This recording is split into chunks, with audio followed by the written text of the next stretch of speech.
Às vezes é difícil falar a verdade. Concorda, irmãos? Não é fácil falar a verdade. Não é fácil falar a verdade para alguém que está no erro. Não é fácil falar a verdade para alguém que nós conhecemos e até mesmo muitas vezes somos mais próximos dessa pessoa. Não é fácil falar a verdade no ambiente de trabalho quando nós vemos coisas erradas. E não é fácil falar a verdade em um país corrupto como o nosso. Porém, Deus requer isso, que falemos a verdade. Amados irmãos, eu fico pensando na situação de um médico.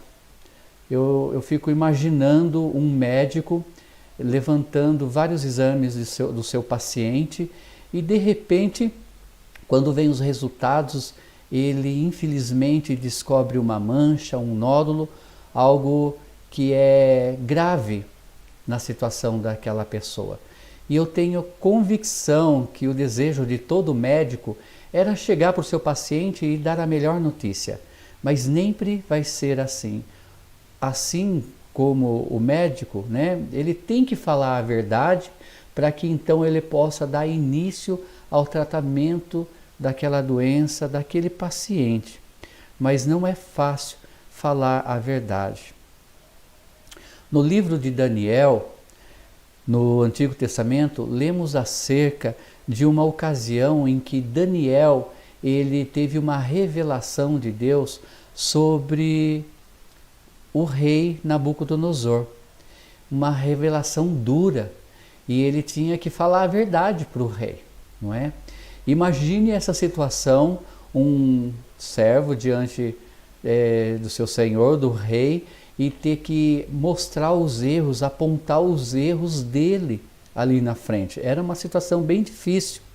Então, Daniel ele disse ao rei: portanto, ó rei, aceita o meu conselho e põe fim aos teus pecados, praticando a justiça e as tuas iniquidades, usando de misericórdia com os pobres, pois talvez se prolongue a tua tranquilidade. Daniel, capítulo 4, versículo 27, fala sobre isso. Em outras palavras, ele estava dizendo assim para o rei: olha, vem aí o juízo de Deus sobre a tua vida, mas ainda há tempo de você se arrepender, né, e Deus acabar te abençoando. Há esperança se você realmente se arrepender. Do mesmo modo, como cristãos, temos de declarar toda a orientação de Deus. Paulo disse aos anciãos da igreja de Éfeso: portanto, no dia de hoje, vos protesto que estou limpo do sangue de todos, porque nunca deixei de vos anunciar todo o conselho de Deus. Né? Atos ali 20, 26 e 27. Versículos-chave dessa mensagem de Deus hoje à noite. O versículo 27, amados, ele diz: nunca deixei. Sempre ele falou a verdade para aquele povo concernente à pessoa de Deus, concernente à pessoa deles mesmos como pecadores, sobre a justiça de Deus. E muitas vezes não é fácil. Amados irmãos, fica uma pergunta para cada um de nós, inclusive eu fiz essa pergunta para mim mesmo. Temos usado a situação que estamos vivendo para falar a verdade concernente à salvação? Nós estamos usando desse tempo de pandemia, esse tempo difícil, estranho, não é? É incomum para nós. Vai ser dias que ficarão na história. Mas nós estamos falando do Evangelho, nós estamos pregando a verdade, falando a verdade. Talvez você diga: pastor, nós estamos em uma pandemia, nós não podemos sair evangelizando. Mas nós podemos ir no mercado comprar pão, comprar leite, fazer nossas compras. E no mercado, eu acho que de todos os estabelecimentos é o que mais encontramos pessoas.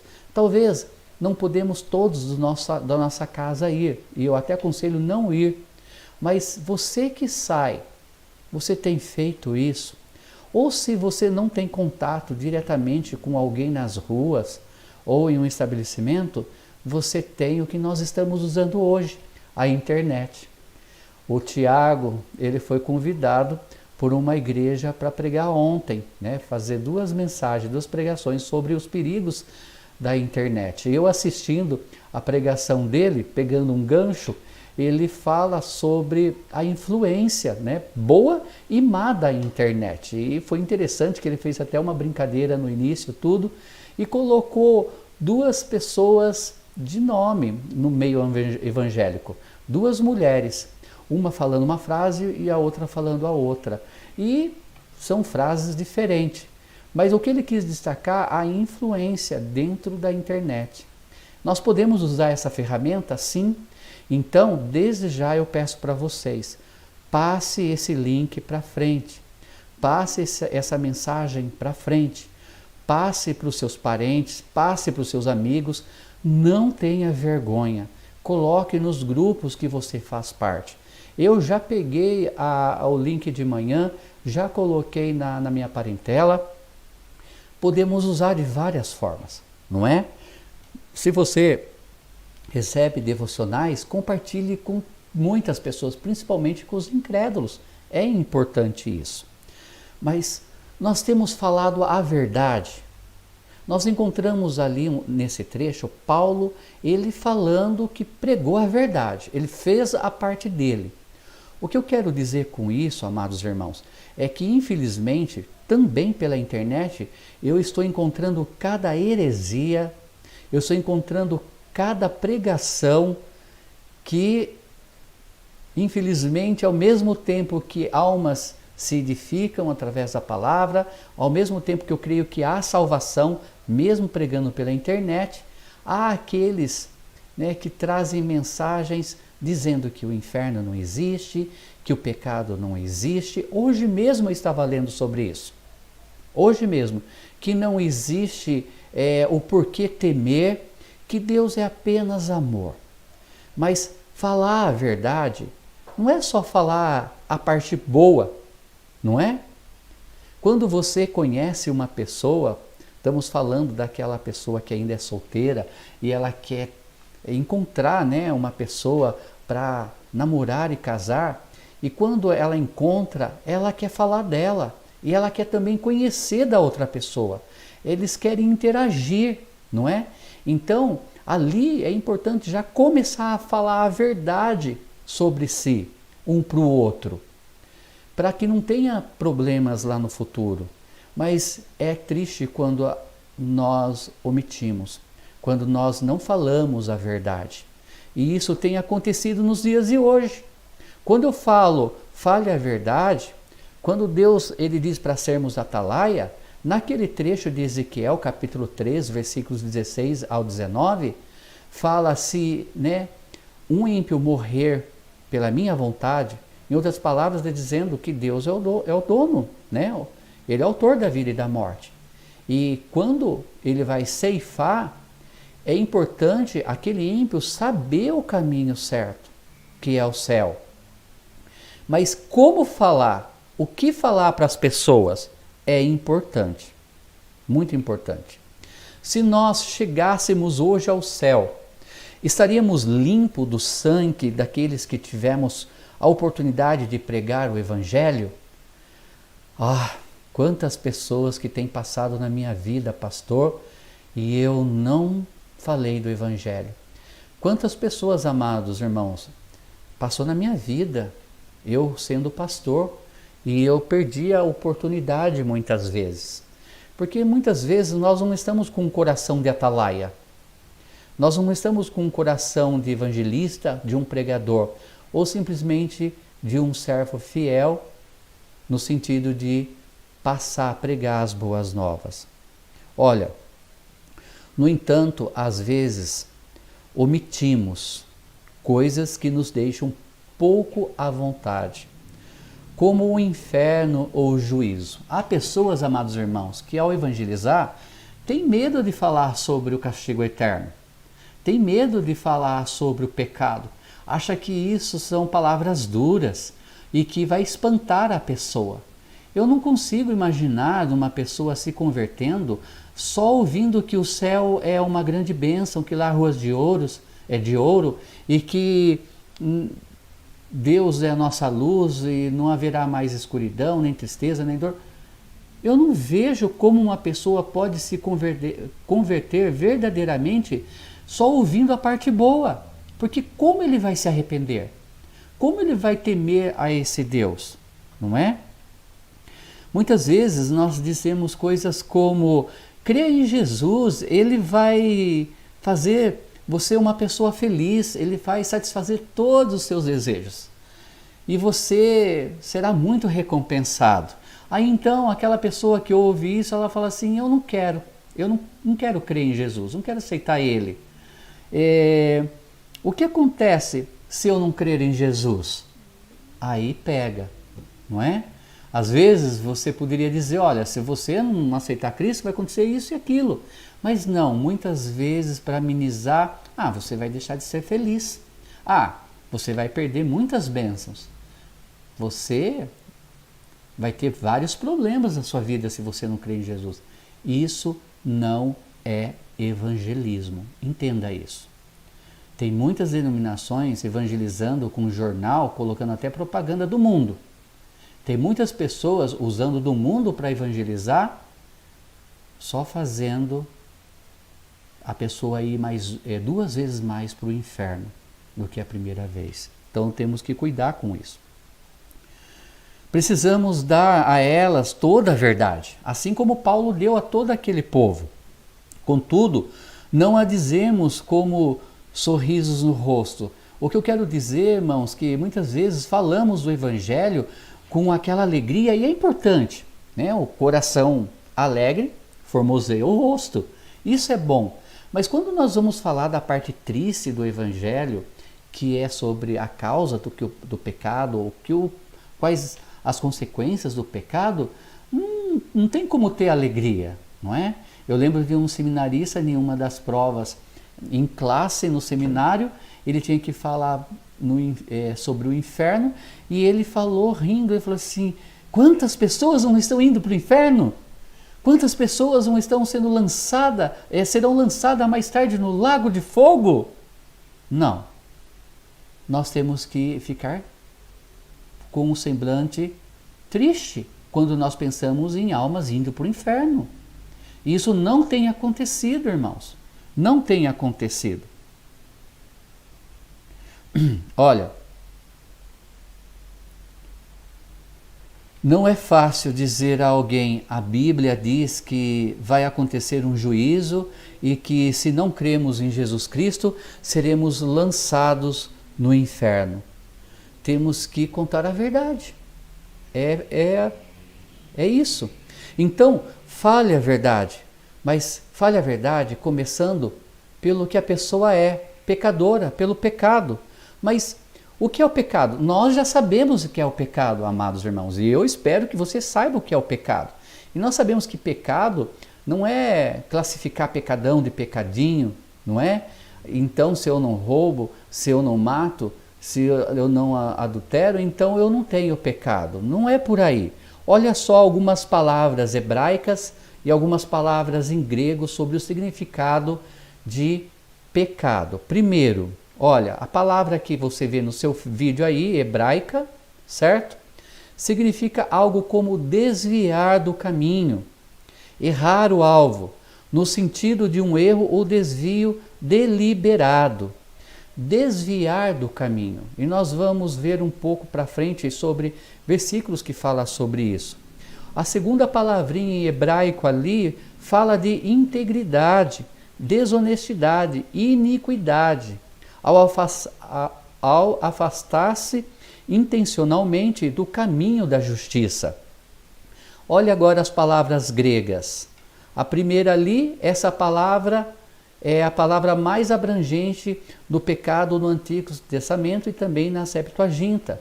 E significa um desvio do caminho da justiça. Outra palavra ali em grego, usada então para se referir àquele que transgride a lei. O pecado nada mais é então do que transgressão aos mandamentos de Deus. É errar o alvo, desviar do Senhor. Certo?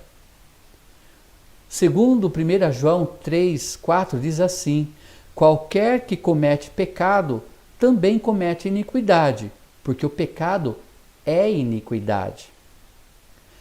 Previamente, amados irmãos, nós alistamos o que a Bíblia quer dizer quando ela diz que as pessoas são criadas à imagem e semelhança de Deus. E isso explica por que a vida humana ela é tão preciosa.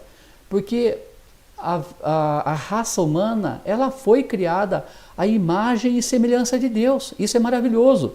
E isso prova de uma forma definitiva que nós não somos animais. Nós somos seres pensantes. Nós fomos feitos à imagem de Deus. Só que, infelizmente, aconteceu que essa imagem foi quebrada por causa do pecado. E nós podemos, ver essa sequência acontecendo ainda ali no jardim, na criação. Olha, a partir da criação, a explicar um problema sério que ocorreu, podemos ver então esse problema à luz de Salmo 14, 2 e 3, que diz assim: O Senhor olhou desde os céus para os filhos dos homens, para ver se havia algum que tivesse entendimento e buscasse a Deus. Desviaram-se todos e juntamente se fizeram imundos. Não há quem faça o bem, não há sequer um. Incrível que aqui nesse versículo, lógico, está dizendo depois da queda do jardim, sem sombra de dúvida, depois que Adão e Eva pecou. Mas Deus, Ele olha lá dos altos céus. Podemos imaginar janelas, ou nem que não tenha janelas, porque os olhos do Senhor estão em todos os lugares. Mas o 2 diz, o Senhor olhou desde os céus para os filhos dos homens. Deus está contemplando os bons e os maus. Mas, amados irmãos, Deus também está nos contemplando como atalaias ou não. Nós temos muitas vezes medo da morte, e isso fica bem claro por causa desse vírus, do coronavírus. Mas quantas pessoas que já morreram com esse coronavírus e infelizmente estão num lugar de tormento? Porque talvez nós não criamos coragem para sair entregando um folheto, mesmo mascarado, mesmo com uma luvas na mão, se você não quer tocar na pessoa. Mas quantas vezes nós temos saído de casa já nesses dias? Também Romanos 3, 10, 12 fala a mesma verdade. Como está escrito, não há um justo, nenhum sequer, não há ninguém que entenda, não há ninguém que busque a Deus. Todos se extraviaram e juntamente se fizeram inúteis. Não há quem faça o bem, não há nenhum só. Esse Salmos e também Romanos, mas principalmente aqui o Salmo nos diz que todos nós nos tornamos corrompidos, Fomos corrompidos por causa do pecado, apesar de termos sido criados à imagem e semelhança do nosso Deus. O pecado arruinou a imagem de todos nós, arruinou a nossa vida espiritual e física também. A corrupção é vista em uma escolha de viver de maneira independente de Deus. Todos se extraviaram de buscar a Deus e também de não fazer o bem. Deus mesmo disse, amados irmãos, que Ele contemplando a humanidade, Ele não viu bem algum. Porque se tivéssemos o bem e não o mal, seria bem diferente. Mas não. Do que adianta eu pensar que eu só tenho o bem? Na realidade é uma mentira, como foi falado hoje de manhã, 1 João, capítulo 1, versículo 8. Se dissermos que não pecamos, somos mentirosos, não é? Mas, e de repente eu peco. Não tem como. Mas eu vou falar aqui uma simples ilustração para entender esse rompimento, do puro se transformando em um profano. Não é que eu e você somos elfos ou orcs, mas eu vou usar a ilustração de um filme, algo fictício, tá bom? Para a gente visualizar um pouco sobre isso. Olha, os orcs eram feios de muitas maneiras, mas eram simplesmente elfos corrompidos.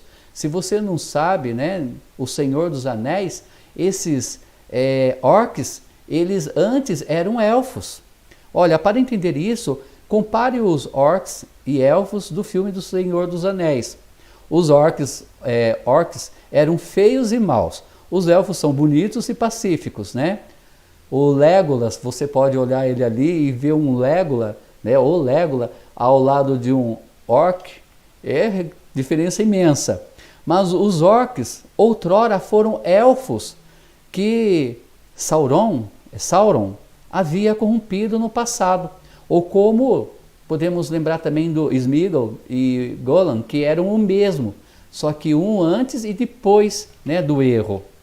A imagem original do elfo nos orcs fora corrompida. De maneira semelhante, a Bíblia diz que as pessoas se corromperam, mudaram também a sua aparência interior e até exterior. Pastor, eu não sou um orc, não fiquei igual, não estou dizendo isso. Estou dizendo que a questão de corromper muda tudo, não é? Sauron mudou a vida dos orcs, transformando também até a aparência física. E o pecado não foi diferente. Antes nós éramos puros, éramos eternos, não iríamos morrer, mas sabe outra questão, amados irmãos? Nós não iríamos envelhecer, nós não iríamos, né, criar essa papadinha aqui, não iríamos ficar com barba branca ou cabelo branco, não, ia ser diferente. Então a mudança não só criou uma mudança interior, mas exterior também. Tanto é que nós morremos, não é? E nós envelhecemos. Amados irmãos, ontem eu estava vendo algumas fotos, estava até no meu status para quem viu, eu pensei, uau, até que eu era uma boa pessoa, eu tinha uma boa aparência, né? E olha que eu sou como eu estou hoje. As coisas mudam, mas para nós se tornou algo natural, nascer, crescer, envelhecer e morrer. Mas não era para ser assim, não era para envelhecermos, não era para morrermos fisicamente, principalmente eternamente aqueles que não têm a Cristo, não é? Olha, por exemplo, sabemos qual é o comportamento certo e errado. Os elfos, como Legolas, eram nobres e majestosos. Já, né, os outros que foram corrompidos, nós podemos ver a grande diferença. Então, olha, sabemos qual é o comportamento certo e errado, mas não vivemos infalivelmente por aquilo que sabemos. Eu sei o que é o certo, mas Paulo mesmo, ele disse, eu quero fazer o que é certo e não consigo. É uma luta da nossa carne contra o espírito. Sabemos o que é o correto, mas por causa do pecado, nós também fazemos o que é errado. Eu creio que até mais o errado do que o que é certo, né? É como um vírus no computador que danifica o funcionamento adequado de um computador. O nosso código moral está ali, mas um vírus o infectou. E esse vírus se chama pecado. Infelizmente, então, Adão e Eva, nossos primeiros pais, foram corrompidos pelo pecado da desobediência. E com isso, toda a humanidade passou a ficar corrompida também. Irmãos, fale do pecado. Fale o que aconteceu. Não passe a mão. Fale também das consequências do pecado. Romanos 5,12 dá a sequência, o que aconteceu com Adão e Eva e com a humanidade. Portanto, por um só homem entrou o pecado no mundo e pelo pecado a morte. Assim também a morte passou a todos os homens, por isso que todos pecaram. Não é? Então, ali, não só a morte física, mas principalmente a morte espiritual. Sabemos que a humanidade nasce morta espiritualmente, não é? Somos chamados de criaturas, não entenda, não estou dizendo que criatura quer dizer animal. Criatura vem da palavra criados, nós fomos criados por Deus.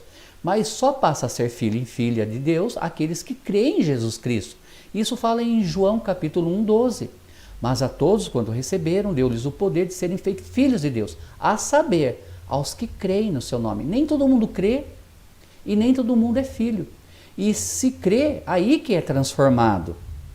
Mas a morte eterna é o resultado do pecado. Olha, Romanos 6,23 fala, porque o salário do pecado é a morte, mas o dom gratuito de Deus é a vida eterna por Cristo Jesus nosso Senhor. Então, pregar o evangelho hoje, irmãos, não é esse evangelho anêmico, fraco, esse evangelho doente, que ao invés de curar, leva para o inferno.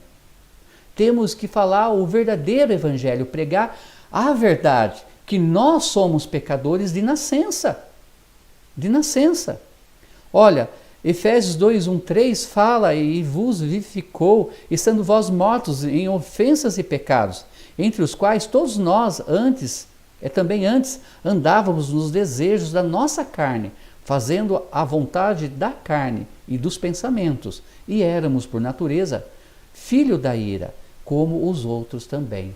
Quando você ouve aqui que nós éramos filhos da ira, nós já sabemos de quem Deus está dizendo. Isso fala João 8,44. Vós sois o filho do diabo, né? Que é o vosso pai, que tem sido homicida desde o princípio, e dele não procede a verdade. Tudo que ele fala é mentira. E é algo real. O humano mente. O humano mente. E a palavra de Deus diz em João capítulo 3, versículos 36, aquele que tem o Filho de Deus tem a vida eterna, mas aquele que não tem o Filho de Deus, permanece sobre ele a ira de Deus. Não tem como pregar o Evangelho falando somente do céu. Não tem como pregar o Evangelho dizendo que Deus te ama, apenas isso. Sim, Deus ama, mas Deus é justo e Ele pesa. Por isso, amados irmãos, pregue também sobre o que vai levar esse pecado no final da vida, que é o castigo eterno.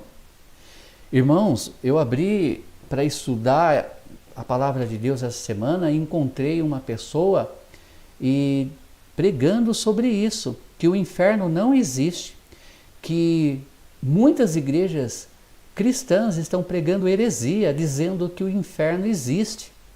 E, amados, nós sabemos que Jesus Cristo pregou mais sobre o inferno do que os céus, porque Ele quer deixar claro, né, que se você decidir não crer nele e não seguir o caminho dele, é para esse lugar que vai. Deus nunca manda alguém para um lugar assim, ou nunca Deus pesou a mão sem antes avisar.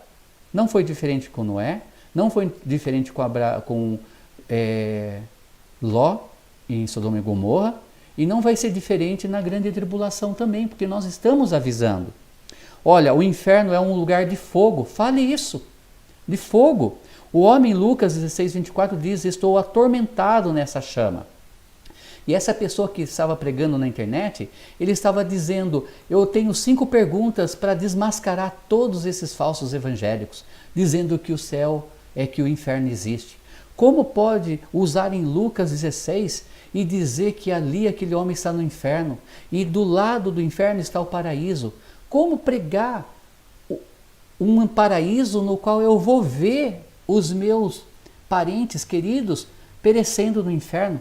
Como eu vou ficar em paz no céu, né, com o meu Senhor, ouvindo o meu parente do outro lado dizendo, eu estou morrendo de calor, apague, né, refresque com uma gota de água o meu calor. Que falta de sabedoria. Em Marcos a palavra de Deus diz, errais por não conhecer as Escrituras. Sabemos que a palavra de Deus deixa claro que quando Jesus Cristo morreu, ele desceu na mansão dos mortos, nas profundezas da terra. A palavra de Deus deixa claro que o inferno é o nosso centro, é o centro do nosso planeta Terra, que ali há um núcleo de fogo. E sabemos que ao lado tinha o paraíso, onde todos os santos do Velho Testamento, quando morriam crendo em Deus, iam para aquele lugar. Quando Jesus ele morre e desce naquele lugar, ele leva cativo o que estava em cativeiro. Ele leva para a glória, para o céu, aqueles santos do Velho Testamento, os quais irão ressuscitar no final da grande tribulação. no final da grande tribulação. O inferno é um lugar de fogo, sim.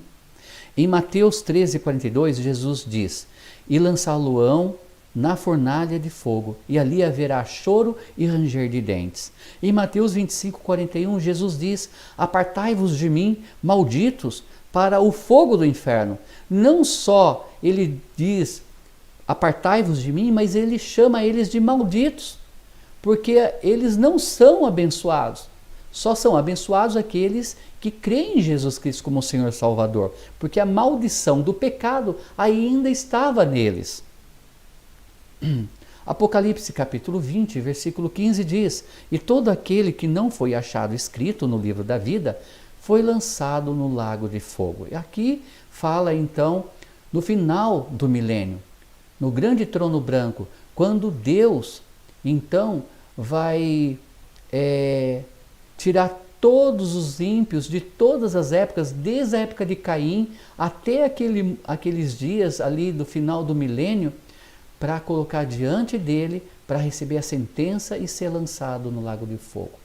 Abrir-se-á livros, e um outro livro que é chamado o livro da vida. Se o teu nome não está escrito, escrito ou inscrito naquele livro, vai ser lançado no lago de fogo. Em Marcos 9:46, Jesus Cristo nos dá mais informações sobre o inferno. Ele diz: onde o seu verme não morre e o fogo não apaga. Apocalipse 14:10 diz: e será atormentado com fogo e enxofre. Em Jó, capítulo 18, está escrito o seguinte: espalha-se enxofre sobre sua habitação, versículo 15. E tais são na verdade as moradas do ímpio. Você sabe o que é enxofre? É um sulfúrico. E você sabe onde ele é achado? Dentro dessa terra, no seu núcleo. Conforme o livro Vulcões de Pierre Couler, quando o Monte Santa Helena entrou em erupção em 1980, 150 mil toneladas de gás sulfúrico foi injetada. Jó é o livro mais antigo da Bíblia, escrito há mais de 4.000 anos, e Jó já sabia o que a ciência apenas alguns anos atrás veio a descobrir. É evidente, nós podemos ver os vulcões como fossem os respiradores da Terra, para que a Terra não explodisse, porque o núcleo é feito de fogo. O inferno é um lugar de tormento, não só de chamas, mas tormento. Em Lucas ainda 16:23, no inferno ergueu os olhos estando em tormentos. Versículo 24, porque estou atormentado nessa chama. E o versículo 28, lugar de tormento. É um lugar de tormento. Talvez você tenha enxaqueca, talvez você tenha alguma dor crônica que é difícil parar. E você pode imaginar o quão ruim seria um tormento eterno. Um tormento eterno. E para isso também devemos falar a verdade, falar que o inferno não é algo temporário, que o inferno não é a Aruanda, como o Espiritismo acreditam, que é um espaço entre a terra e o céu, para que aquelas pessoas ganhem sua luz descendo no corpo das pessoas para alcançar então o céu. Não existe Aruanda, não existe também purgatório, no qual a Igreja Católica ensina isso. Morreu, ou é o inferno, ou é para o céu. E não tem como voltar, como Hebreus capítulo 9, versículo 27 diz. Não tem como. Ao homem está destinado a morrer uma vez só. Depois disso, o juízo. Jesus diz em Mateus 25:41, apartai-vos de mim, malditos, para o fogo eterno. Apocalipse 14:11, a fumaça do seu tormento sobe para todo sempre. e não tem repouso, nem de dia, nem de noite. Uau! Uau, irmãos! É o que eu falo muitas vezes, estamos no inverno, o inverno brasileiro não é inverno. Pastor Benjamin, Pastor Sean e Dona Dana podem dizer isso. Não é inverno, não é? É algo muito rápido. Mas ainda assim, amados irmãos, nós devemos entender que abaixo dos nossos pés há choro e ranger de dentes. Há uma fumaça do seu tormento, sobe para todo o sempre e não tem repouso. Por último, amados irmãos, não pregue um evangelho doente. Não pregue um evangelho no qual quer destacar que Deus é só amor. Pregue a justiça de Deus. Mas pregue falando também que Jesus é Deus. Fale a verdade. Há denominações ensinando que Jesus foi apenas um homem, que ele não ressuscitou de fato, que Jesus Cristo, ele não é Deus. Porque como que pode, sendo que o Antigo Testamento diz que maldito o homem que for pregado no madeiro? Como pode Deus ser maldito? Como eles não conseguem discernir a palavra de Deus? Estou dizendo de judeus, tentando defender o porquê que Jesus não é o Messias, sendo que aquele trecho que eles estavam lendo era um trecho profético, que Jesus ia levar a maldição de todo aquele que nele crê naquele madeiro. Por isso que no momento da morte, Deus, o Pai, se vira, porque santo, santo, santo é o Senhor, e não contempla o pecado. E aquilo, imagine a dor no corpo de Jesus, carregando o pecado do mundo. Eis o Cordeiro que tira o pecado do mundo. Fale que Jesus é Deus e Salvador da humanidade, e Senhor. 1 Timóteo 2, 3, 5 diz, porque isto é bom e agradável diante de nosso Deus, Salvador, que quer que todos os homens se salvem e venham ao conhecimento da verdade. Todos os homens. Cuidado com essas outras heresias aí ensinadas sobre presciência. Distorce que Deus escolheu uns para ir para o céu e outros para ir para o inferno. Não. Deus, ele deseja que todos sejam salvos. Todos. Porque há um só Deus e um só mediador entre Deus e os homens, Jesus Cristo, homem. Sim, homem. 100% homem, mas 100% Deus. Amém? União hipostática. 100% Deus. Não deixe pessoas dizer que Jesus não é o Senhor, que Jesus não ressuscitou, que Jesus não é o Salvador. Mas fica aqui, irmãos, se nós cremos que Ele é Deus, que Ele é o Salvador, Ele tem sido o teu Senhor? Eu tenho feito essa pergunta para mim. Senhor, meu Jesus, é meu Senhor? Porque se Ele é o nosso Senhor, então devemos servi-lo, devemos ser atalaias, devemos pregar. O melhor momento é agora. Sempre foi. A própria palavra de Deus diz, o dia da salvação é hoje, não é amanhã, é agora, é agora. Por isso, se você que está me ouvindo, que não creu, ou melhor, que não crê que Jesus é Deus, entenda, leia Mateus, Marcos, Lucas e João. Especialmente João. Leia. Jesus é Deus e Ele quer te salvar. Ele quer lhe dar vida eterna. Deus, Ele tem usado vários atalaias ao decorrer dos séculos neste mundo, para que você não vá para o inferno o dia que você morrer. Para que você vá para a glória com o Senhor e goze uma eternidade diante de outros salvos, diante de Deus. Creia, Jesus é Deus. Talvez você ouviu Jesus Cristo como algo religioso. Religião não salva. Quem salva é Cristo. O chorar naquele dia após a morte não vai tirar você do inferno. Não vai. Não vai. Creia que Jesus é Deus e que Ele já pagou o preço pelos nossos pecados. Cristo não vai voltar a morrer mais uma vez. A salvação é única, porque Deus é único, Jesus é único. Ele morreu uma só vez por todos nós. Por todos nós. Para finalizar, olha, João 5, 24 diz: em verdade vos digo, todo aquele que ouve a minha palavra, estamos ouvindo, todo aquele que ouve a minha palavra e crê naquele que me enviou, é Jesus dizendo, e crê que Deus o enviou Jesus, ele conclui ali, tem a vida eterna. Não entrará em juízo, mas passou da morte para a vida. Não será mais condenado. Esse juízo é o que eu falei lá no final do milênio, quando todos serão tirados do inferno para ser lançados no lago de fogo, porque o nome não foi achado no livro da vida.